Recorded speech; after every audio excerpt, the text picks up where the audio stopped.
শুনেছেন হযরতে সুমাইয়া রাদিয়াল্লাহু তাআলা আনহার কথা, যিনি ইসলামের মধ্যে প্রথম শহীদ হয়েছিলেন, মহিলা শহীদ।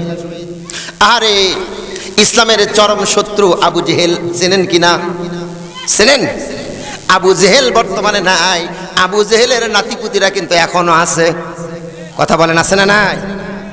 এই আবু জেহেল হযরতে সুমাইয়া রাদিয়াল্লাহু তাআলা আনহাকে এত নির্যাতন করেছে, এত কষ্ট দিয়েছে, কষ্ট দিতে দিতে নির্যাতন করতে করতে বেঈমান আবু জেহেল বর্ষা নিয়া মা সুমাইয়া রাদিয়াল্লাহু তাআলা আনহার লজ্জাস্থানের মধ্যে ঢুকে দিয়া সুলাইমান লজ্জাস্থানের ভিতরে এই শলাকা ঢুকায় দিয়া বেঈমান আবু জেহেল সুমাইয়া রাদিয়াল্লাহু তাআলা আনহাকে দুনিয়ার বুক থেকে চিরতরে বিদায় করে দিয়েছে। বলেন আল্লাহু আকবার।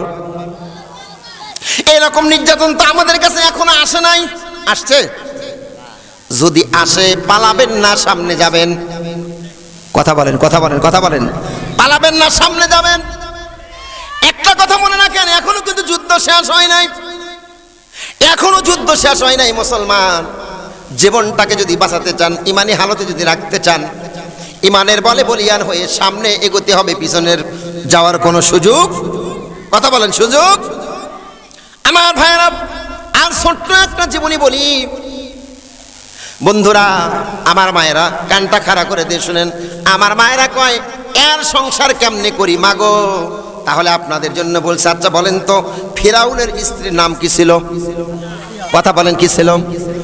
এই আসিয়া রাদিয়াল্লাহু তাআলা আনহা স্বামীর সংসার করলো। ও মা, তুমি কেন বলো আমার স্বামীটা ভালো না? আপনাকে প্রশ্ন করতেছে, আপনার স্বামী কি ফিরাউনের চাইতে কি খারাপ নাকি? খারাপ? তাহলে আসিয়া রাদিয়াল্লাহু তাআলা আনহা ফিরাউনের সংসার করতে পারলে আপনি কেন পারেন না? দেখেন আসিয়ার কথা বলি।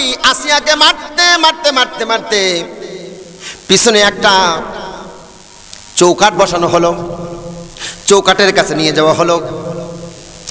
আসিয়া রাদিয়াল্লাহু তাআলা আনহার হাতের সঙ্গে প্যারেক ঢুকে দেওয়া হলো, লোহা লোহা লোহা। আল্লাহু আকবার। এই হাতের সঙ্গে লোহা দিয়া কাঠের সঙ্গে মেরে দেওয়া হলো, বাম হাতের সঙ্গে লোহা দিয়া কাঠের সঙ্গে মেরে দেওয়া হলো।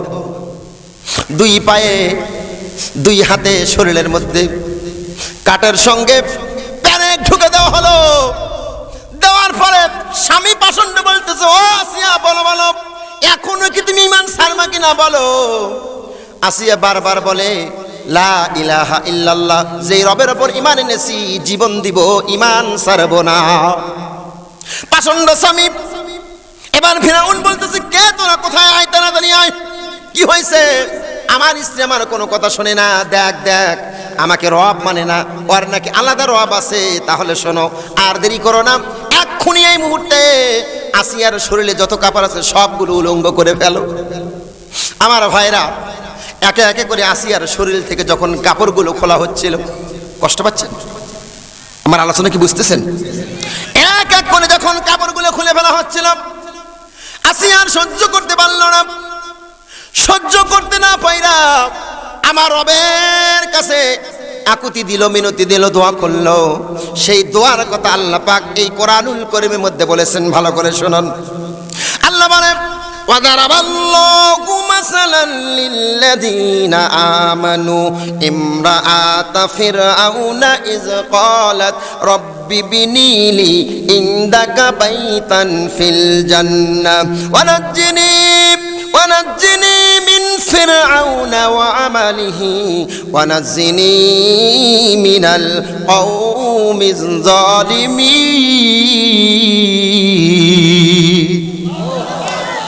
আসিয়ার শরীর থেকে যখন কাপড়গুলো খোলা হচ্ছিল, আসিয়া আল্লাহকে ডেকে ডেকে বলল, আল্লাহ, আমি ইমানদার মহিলা, আল্লাহ বেঈমানের আমাকে মারতেছিল, আমাকে কষ্ট দিচ্ছিল, আমার কোনো আপত্তি নাই। আল্লাহ গো, আমাকে বিবস্ত্র করে ফেলতেছে, আমার শরীর থেকে কাপড়গুলো খুলে ফেলতেছে, আমি একজন মহিলা, আমাকে বিবস্ত্র করে ফেলতেছে। আল্লাহ, ও আল্লাহ, তুমি একটু আমাকে সাহায্য করো। ফিরাউনের স্ত্রী আসিয়া আল্লাহর কাছে দোয়া করল। কি দোয়া?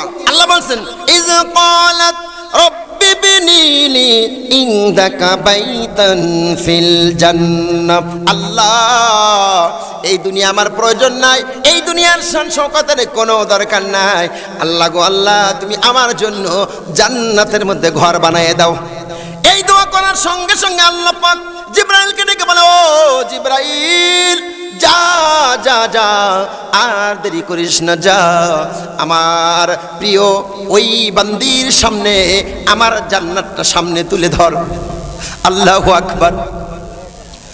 জিবরাইল আমিন জান্নাতটা সামনে তুলে ধরলেন। মা আসিয়া ওই জান্নাত দেখতে দেখতে দেখতে দেখতে ওই ফেরাউনের নির্যাতন সইতে সইতে আল্লাহর জমিন থেকে চিরতরে বিদায় হলো। চিৎকার মেরে কন্যা সুবহানাল্লাহ। ভাইজান আমার, আর কত উদাহরণ আমি আপনাকে দিব, আর কত আমি উদাহরণ আপনাকে দেব। এই কোরআনটা খুলবেন, 28 নম্বর পারা, সূরার নাম তাহরিম, আয়াত নাম্বার 11। এই 11 নম্বর আয়াতের তাফসীর যদি আপনারা পড়েন পাগল হয়ে যাবেন। আহারে, ফিরাউনের স্ত্রী আসিয়ার জীবনী কত কঠিন ছিল। আমার ভাইয়েরা, আমার বন্ধুরা, এবার সামনে যাই।